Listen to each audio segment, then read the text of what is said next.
Bună, sunt Bianca de la Key Cosmetics. Bine ați venit la pastila cosmetică de 5 minute. În episodul de azi discutăm despre cele mai bune ingrediente pentru o piele fără pete. Petele de pe piele sunt modificări ale uniformității culorii unei anumite zone a pielii.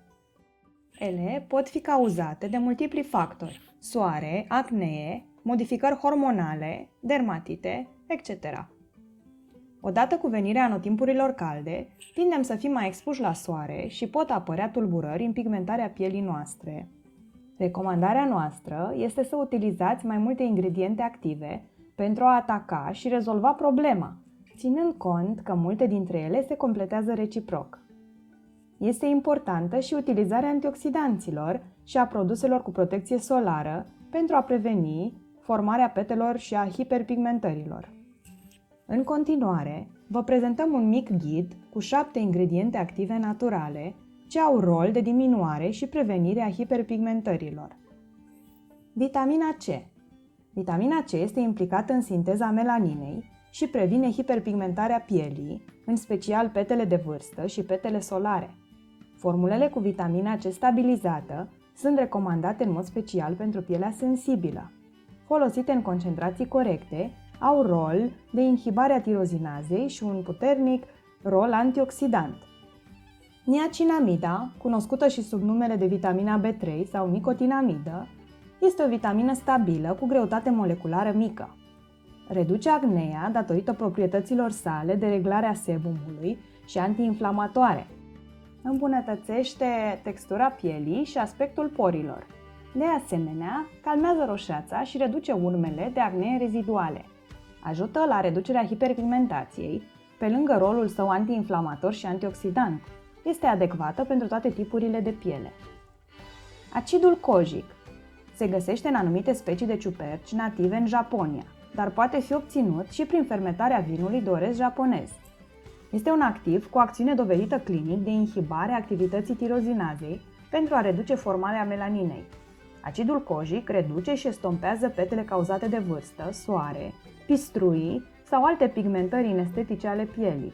Are rezultate foarte bune pe toate tipurile de piele cu tulburări generale de pigmentare. Extractul de licorice sau lemn dulce chinezesc. Planta de licorice este una dintre cele 50 de ierburi fundamentale ale medicinei tradiționale chinezești. Este un antioxidant preventiv împotriva radicalilor liberi și un ingredient minunat pentru a calma pielea sensibilă sau iritată. În plus, conține glabridină, ce are proprietăți de iluminare, inhibarea melanogenezei și a reacțiilor inflamatorii.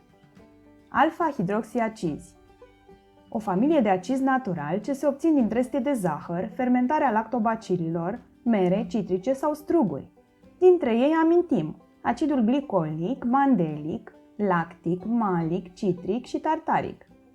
Au un efect exfoliant, reînnoind suprafața pielii prin eliminarea celulelor moarte. Promovează reînnoirea celulară și stimulează colagenul. Sunt foarte hidratanți și oferă luminozitate, având efect depigmentant asupra pielii. Uleiul de roza moscheta sau de măceșe. Este un ulei uscat, un hidratant natural excelent pentru toate tipurile de piele. Datorită conținutului său bogat în vitaminele C și A, ajută la diminuarea petelor de pe piele și contribuie la reducerea aspectului liniilor de expresie. Extractul de castravete este un ingredient adecvat pentru toate tipurile de piele, chiar și pentru cea sensibilă. Pe lângă apă, conține proteine, lipide, vitamine și minerale. Substanțele nutritive benefice și antioxidanții din castravete au rol antiinflamator și hidratant. Prin conținutul său de curcubitacin, un compus activ, inhibă efectul tirozinazei și ajută la depigmentarea pielii. În final, vrem să vă oferim câteva sfaturi pentru o piele sănătoasă și fără cusur în anotimpul cald. Hidratați-vă tenul cu serumuri și creme potrivite. Consumați o dietă bogată în antioxidanți și măriți consumul de apă. Evitați totunul și produsele bogate în zahăr.